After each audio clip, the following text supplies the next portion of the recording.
I have trouble with the simplest of tasks. How do these work, actually? I think that everybody's dead in one. Alright. That's a projector. That's a little on the expensive side, Tyson. That's a broken projector. I'd say probably the bulb has suffered somewhat of a switch. Yeah. Alright. There goes my lesson plan. Alright. Are you ready? You guys ready? Possibly. You guys in shape? Alright. Are we doing the building? Watch him bring up mine and yours and say, "No, this is some terrible art right here." This is how not to do it.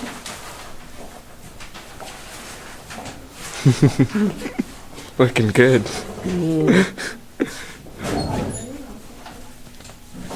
Alright. Hi guys, how are you? You ready? You filming? Yep. Good. Yep. Alright, I have in front of me here, I don't know which of you to look at, but that's Look at fine. me, look at me, look, I'm the center. You're the center, are you? Yeah. Nice to see you. Okay, I need some of you to focus on this. Okay, so this is student work here, which I'm going to show you. Okay? So here's some student work right here. I'm just going to lay these out. I'm going to move my pencil crayons for a second here. And I want you to take a look at something. So these kids were asked to draw a landscape. The landscape was relatively simple in scope. It was the idea of draw a landscape, must have a blue sky with clouds, must have a house, must have a tree, must have hills, and I think that was about it. Tree, hills, house, blue sky, and of course grass or a field. So here we go. And this is some of the samples of what we got. So let's take a look at some of the similarities. Now this is usually most startling when it's done with university students, and I'll tell you why. Because the drawings of university students are not much different from grade 6, 7, and 8 students. And I always point out, you look at the ice rink and you see that old man walking around the edge of the ice rink, grabbing onto the sides. You look at him and you say, gee, how old are you? Why can't you skate? And the fact of the matter is, maybe at 3 years old, he did have skates on. But what happened is he never picked them up since.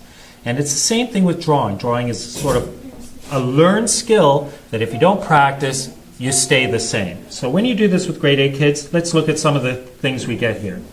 Trees, always a very similar, very basic shape. We always get hills that are just hugely rounded. Number of them, usually an overlap of 2 or 3. When I ask for the house will always have door, window, window, door, window, window, door, window, door, window, window, door, window, window, door, window, window. So we've got very similar work coming out of what is quite a number of kids. Lastly, let's take a look at this. Look at the shading. One color is used for everything. There's a little bit of differentiation here, but not too much. And so this is a very amateur type landscape. So there comes a point where you have to change it. And this is what we did. So we did this. This took approximately 30, 40 minutes to do.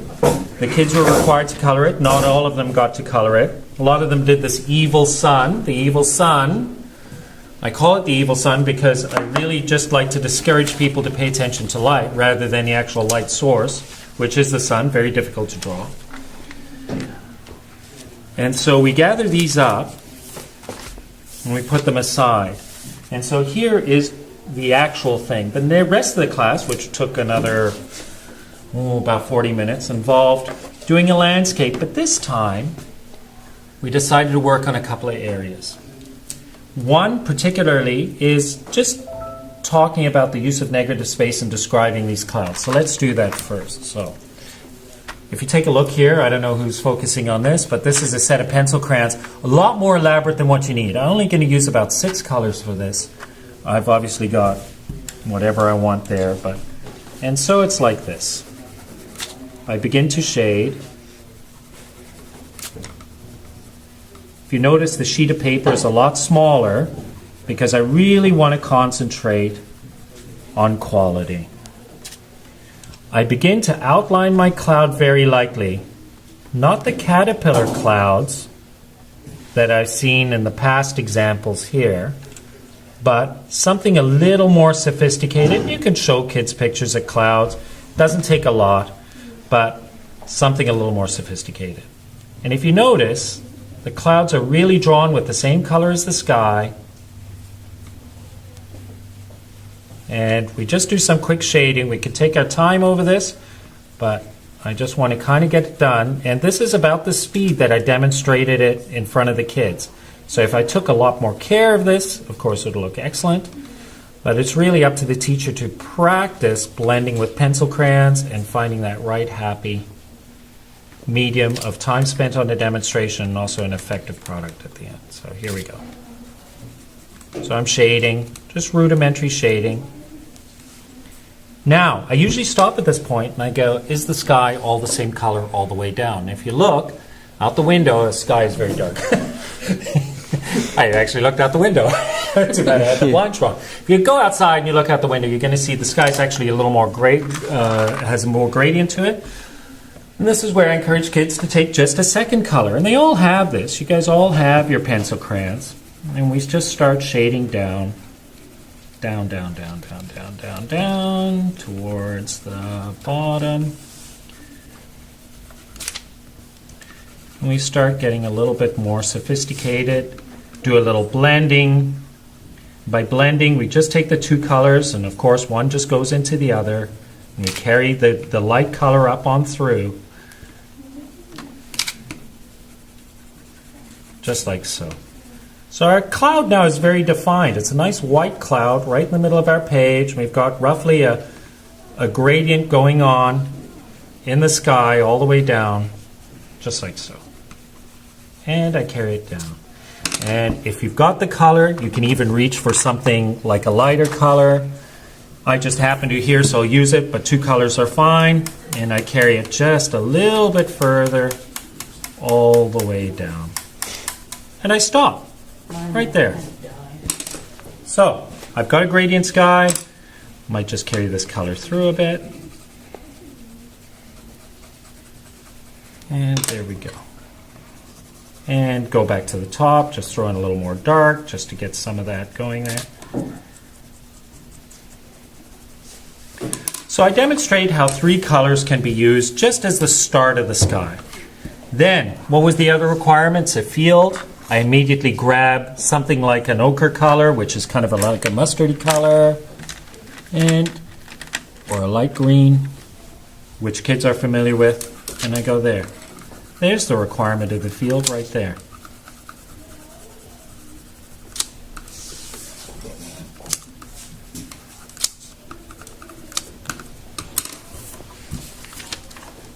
So, gradated sky and green.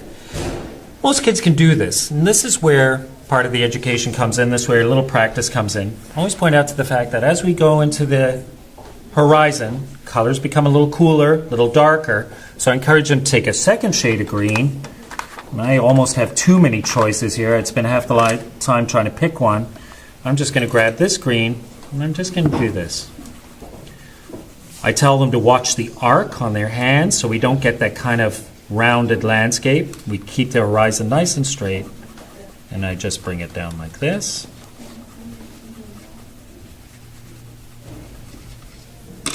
Done.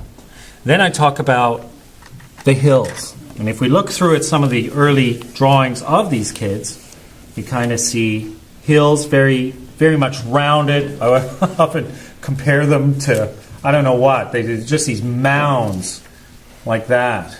Just crazy mounds. And it's pretty consistent right across all of them. The other shaped hill is, of course, the peak mountain, which you get. You get one of two hills. So I want to try and avoid that. So I tell them to grab a purple color. Just do this. Stick in something quite distant, quite far. Like so. And then I tell them you can even grab that blue again that you're using for the sky, or perhaps another blue, and we can create even a further hill. This is for kids that have the patience to do this, otherwise one's fine. But this is more along the lines of what you'd see, right? And go back to that purple. I'm just going to darken this up a bit. And this is the other point. pushing on a variety of ways on the pencil crayon will give you a different effect. So, hills, grass, sky. Now, some of the other requirements were sort of these clouds in the sky. I just want to go back to. I tell them to grab that purple that they used for the hills and just begin a little light shading underneath the clouds, like this. And they can see this outside. They can see this in pictures. I could bring this up on the smart board if I've got one or whatever. But I just ask them to take a look, keep the clouds nice and white. The art term here is they've used the negative space to draw this cloud. So they've drawn everything else but the cloud. They've drawn the whole sky around the cloud. Now they're actually putting detail in the cloud. So we do a little purple, perhaps grab even a little black, just to create kind of the feeling of something a little more moody. Storm cloud-like. And there we go. Maybe I can go back to my purple again, or even a blue that I've used before. I always try and use the same colors again and again and again to tie things together. Okay, so I've got my sophisticated clouds here. Maybe this one's also a bit of a storm cloud.